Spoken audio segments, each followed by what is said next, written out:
정성껏게 싸온 음식이 쓰레기통에 버려지는 소리가 식당에 울려 퍼졌습니다. 이런 인간이랑 사돈 맺으라고? 한미경이 차가운 목소리로 중얼거렸죠. 박수진은 그 광경을 바라보며 눈빛이 미세하게 떨렸습니다. 20년간 정성껏 키운 아들의 상견례가 이런 모욕으로 끝날 줄은 몰랐거든요. 대체 어떻게 이런 일이 벌어진 걸까요? 지금부터 그 충격적인 이야기를 들려드리겠습니다. 평범해 보이는 세탁소 사장의 놀라운 반전을 매일 전해드리는 저희 채널의 구독과 알림 설정 부탁드립니다.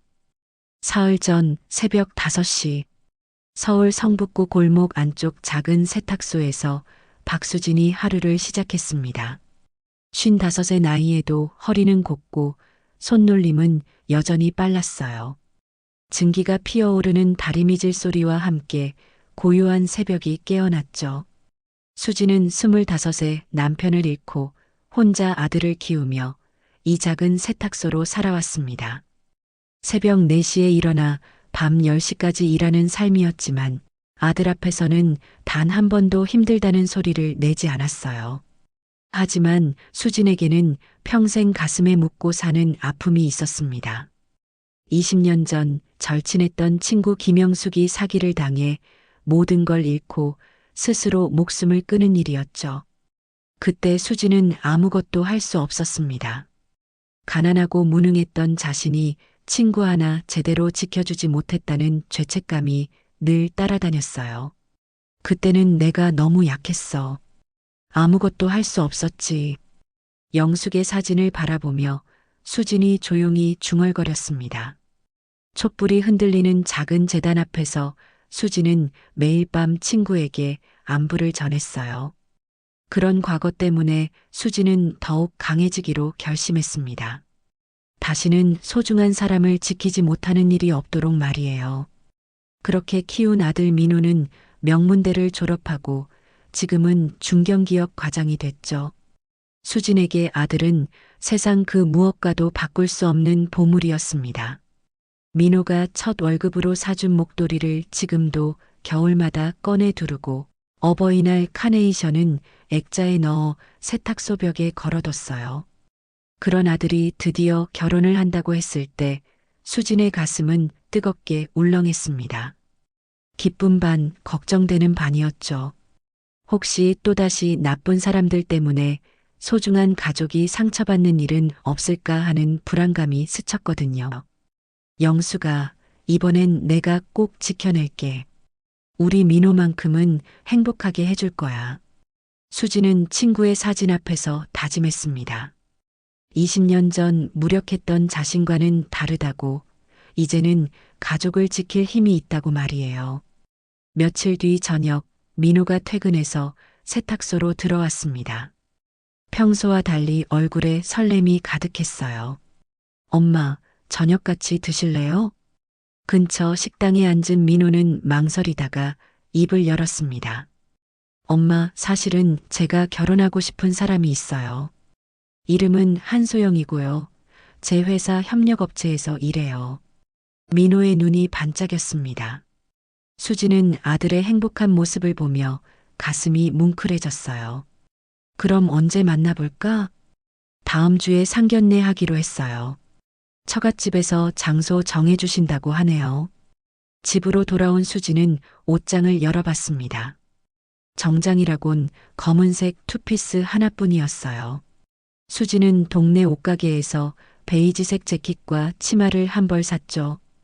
그날 밤 수지는 영숙의 제단 앞에 앉았습니다. 촛불을 켜고 친구의 사진을 바라보며 조용히 말했어요. 영숙아, 우리 민호가 결혼한다. 내가 살아있었다면 얼마나 기뻐했을까. 영숙과는 어릴 때부터 모든 걸 함께 꿈꿔왔거든요. 결혼도 같이 하고 아이들도 함께 키우자고 약속했었는데 그 친구는 29에 세상을 떠났죠. 이번엔 달라. 이번엔 내가 꼭 지켜낼게. 우리 민호만큼은 절대 상처받게 하지 않을 거야. 수지는 영숙의 사진에 대고 단단히 다짐했습니다. 20년 전 친구를 잃었을 때의 무력감은 이제 없었어요. 다음 날부터 수지는 상견례 준비에 정성을 기울였습니다. 시장에서 좋은 재료를 골라 약과 송편, 나물을 만들어 한복 보자기에 예쁘게 싸서 준비했죠. 예비 사돈도 좋은 분이겠지. 민호가 좋다고 하는 아이의 부모님이니까. 수지는 혼자 중얼거리며 미소 지었습니다. 오랜만에 마음이 설레었어요. 상견례 전날 밤 수지는 다시 영숙의 사진 앞에 앉았습니다. 영숙아, 내일 가서 잘해야지. 우리 민호가 부끄럽지 않게 말이야. 촛불이 흔들리는 가운데 영숙의 미소가 더욱 환해 보였습니다. 이번엔 정말 좋은 일만 있을 거야. 과거와는 달라. 이제는 내가 사랑하는 사람들을 지킬 힘이 있으니까. 수진의 눈빛에는 조용한 자신감이 서려 있었습니다. 해시태그 시퀀스 3약 700자. 상견례 당일 수진은 베이지색 재킷을 입고 한복 보자기에 싼 음식을 들고 민호와 함께 강남의 고급 한정식집으로 향했습니다. 라테라스 레스토랑은 입구부터 고급스러웠어요. 민호 옆에는 단아한 소영이, 그 옆으로 명품으로 치장한 한미경이 수진을 위아래로 훑어보고 있었죠. 수진은 정중히 인사했습니다. 안녕하세요. 민호 어머니 박수진입니다.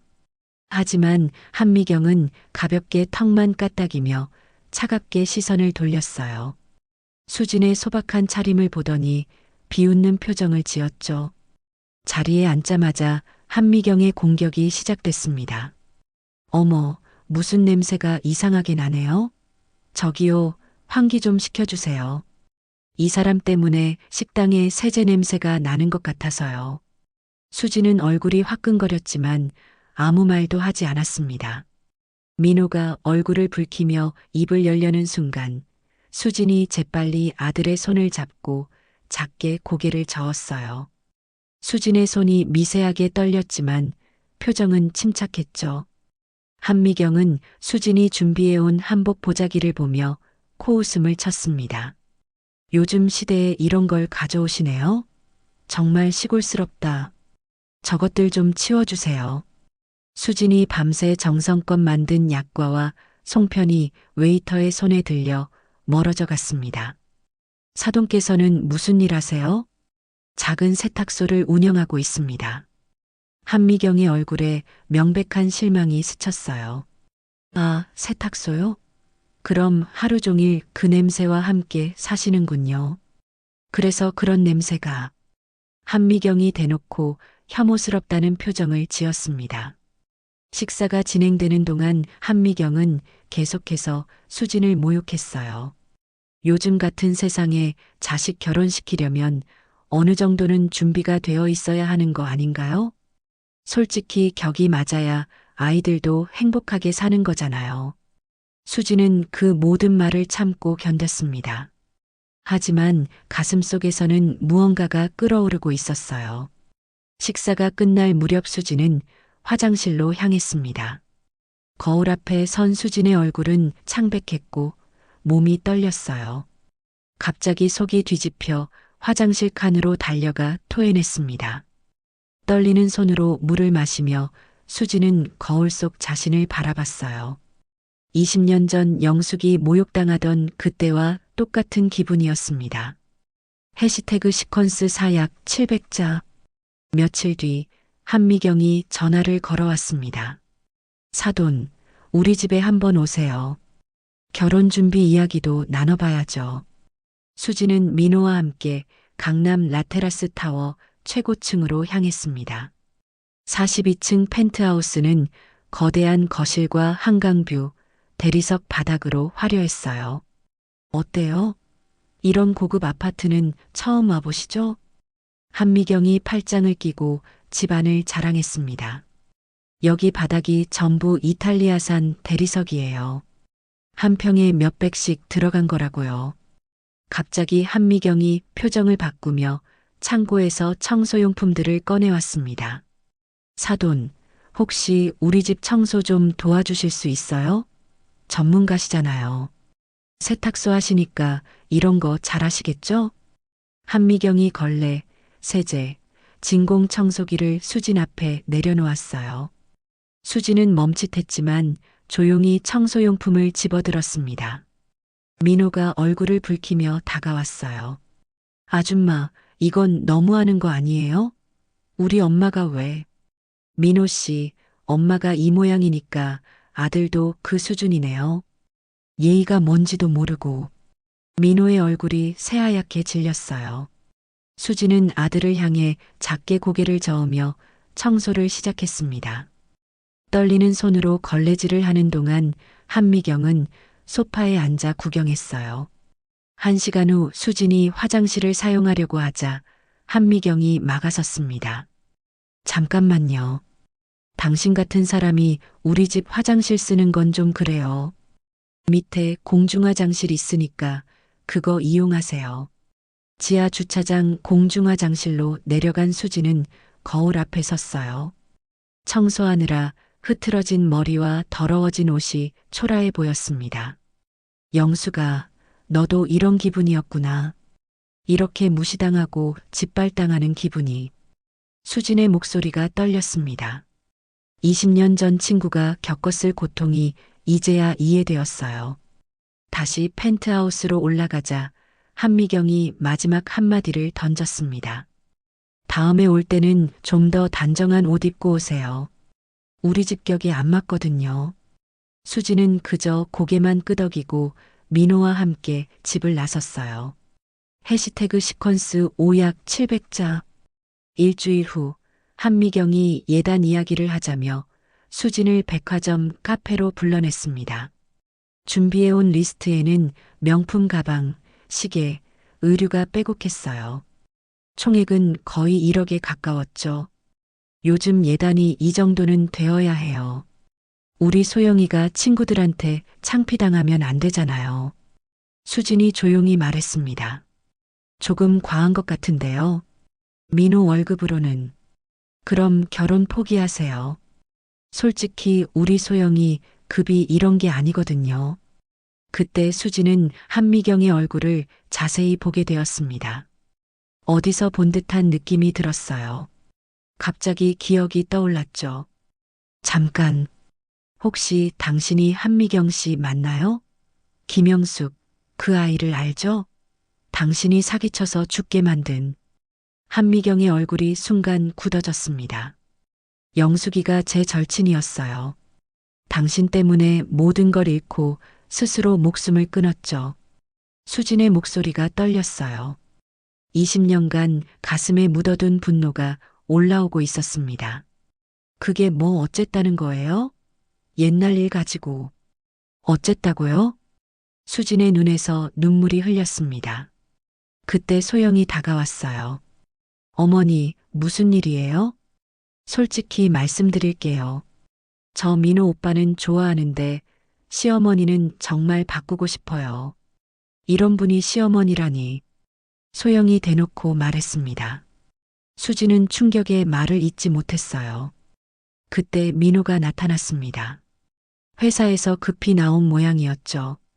무슨 일이에요? 소영아, 너 왜 그래? 오빠, 우리 결혼 다시 생각해봐요. 솔직히 이런 상황에서는. 민호가 어머니와 소영을 번갈아 보더니 한숨을 크게 내쉬었습니다. 엄마, 그냥 해드려요. 예단도 소영이 원하는 대로 하고. 더 이상 이러지 말아요. 수지는 마치 천둥을 맞은 것 같았어요. 아들마저 자신을 포기한 것 같았죠. 민호야. 엄마, 제발. 이제 그만해요. 민호가 등을 돌리며 소영의 손을 잡았습니다. 수지는 그 자리에 혼자 남겨졌어요. 20년 전 영숙을 잃었을 때와 똑같은 무력감이 몰려왔습니다. 해시태그 시퀀스 6약 700자. 그날 밤 수지는 영숙의 재단 앞에 앉았습니다. 촛불을 켜고 친구의 사진을 바라보며 울먹였어요. 영숙아, 미안해. 또 지켜주지 못했어. 그런데 이번엔 달라. 이번엔 내가 힘이 있어. 수지는 서랍에서 명함을 꺼냈습니다. 선진개발 대표이사 박수진이라고 적힌 명함이었어요. 이번엔 내가 너를 지옥으로 보내주마. 다음 날 수진은 사설 탐정에게 전화를 걸었습니다. 한미경에 대해 모든 걸 조사해 주세요. 과거 범죄 기록, 현재 거주지, 재산 상황까지 샅샅이 파헤쳐 주시고요. 일주일 후 탐정이 가져온 보고서는 충격적이었어요. 한미경은 20년간 전세 사기와 다단계 사기로 수십 명을 속여왔습니다. 라테라스 타워. 이 건물은 제 회사 소유예요. 탐정의 눈이 동그래졌어요. 현재 진행형 사기 피해자가 15명이나 되네요. 그리고 한소영은 대학 때부터 남자들 상대로 돈을 뜯어내던 전과가 있고요. 수진의 눈빛이 차갑게 변했습니다. 이 피해자들 연락처 다 알아낼 수 있나요? 물론입니다. 그날 밤 수진은 회사 법무팀장에게 전화를 걸었어요. 김 팀장, 라테라스 타워 42층 임차인 계약 해지 준비해 주세요. 무슨 문제라도 있습니까?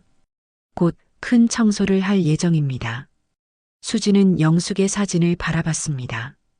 영숙아, 조금만 기다려. 너를 죽인 그들이 어떤 지옥을 맛보는지 보여줄게. 그들 때문에 고통받는 다른 사람들도 구해낼 거야. 수진의 눈에서는 더 이상 눈물이 나오지 않았어요. 차가운 결의로 가득 차 있었죠. 해시태그 시퀀스 7약 700자. 며칠 후 한미경이 전화를 걸어왔습니다. 사돈, 마지막으로 한 번만 더 만나요. 결혼 날짜도 정해야 하고. 알겠습니다. 이번엔 제가 장소를 정하겠습니다. 상견례 당일 고급 한정식 집에서 만난 한미경 일가는 여전히 명품으로 치장하고 있었어요.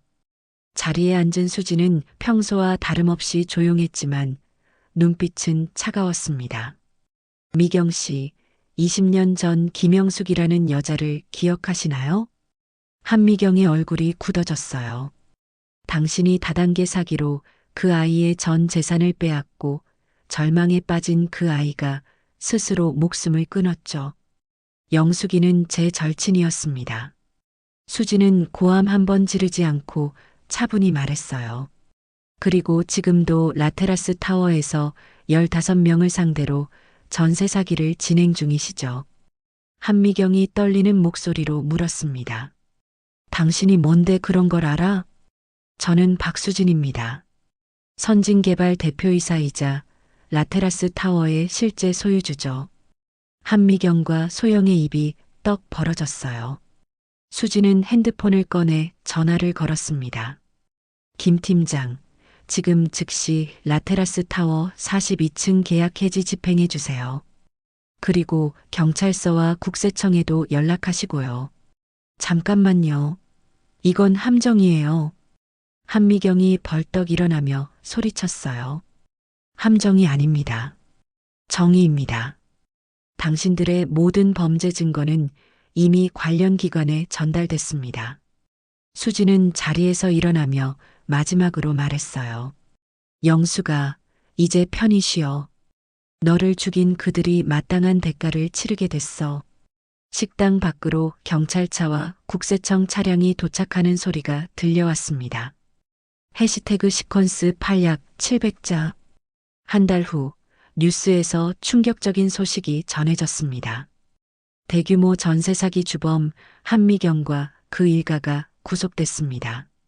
이들은 지난 20년간 수십억 원의 피해를 입힌 것으로 밝혀졌습니다. 텔레비전 화면에는 수갑을 찬 한미경의 모습이 나왔어요. 화려했던 펜트하우스는 텅 비어 있었고 피해자들이 줄지어 선 모습도 보였습니다.